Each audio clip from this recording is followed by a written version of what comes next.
तो दोस्तों आप लोग देख रहे हैं कट्टर न्यूज। कट्टर न्यूज में आप लोग का बहुत बहुत स्वागत है।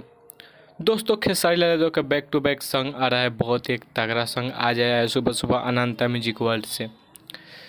टिकुलिया मारे जान, जो कि बहुत ही तगड़ा सॉन्ग है, देसी अंदाज में राइटर टुनटुन यादव जी लिखे हुए हैं, उन्हीं के चैनल से रिलीज हुआ है अनंता म्यूजिक वर्ल्ड से। खेसारी लाल यादव का बैक टू बैक सॉन्ग आ रहा है आराध्या फिल्म से, ग्लोबल म्यूजिक से। आराध्या फिल्म से कमर डैमेज, जो कि बहुत ही तगड़ा सॉन्ग, एकदम ब्लास्ट गाना बज रहा है, एक दिन में 1 मिलियन जा रहा है। दोस्तों अपने वाल के एक्शन पे कुछ तस्वीरें निकल के आई है शूटिंग सेट पे से। अपने वाल के एक्शन पर देखिए खेसारी लाल यादव, डिम्पल सिंह। सबसे पहले डिम्पल सिंह खेसारी लाल यादव को देखिए, जो कि एक बहुत ही एक ब्लास्ट गाने का शूटिंग चल रहा है दिल्ली में। शूटिंग कंप्लीट भी हो चुका है, शूटिंग सेट से फोटोज निकल के आए हैं। बहुत गाने का शूटिंग हो चुका है दिल्ली में, बहुत गाने का शूटिंग हो भी रहा है। सभी कंपनियों के लिए गाने का शूटिंग हो चुका है, सभी कंपनी के लिए गाने का शूटिंग हो भी रहा है।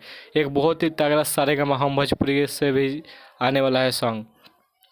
तो बहुत जल्द डिम्पल सिंह खेसारी लाल यादव का गाना आ रहा है। बस हम इतना ही कहेंगे, तब तक ले आए, हमारे चैनल को सब्सक्राइब कर लीजिएगा।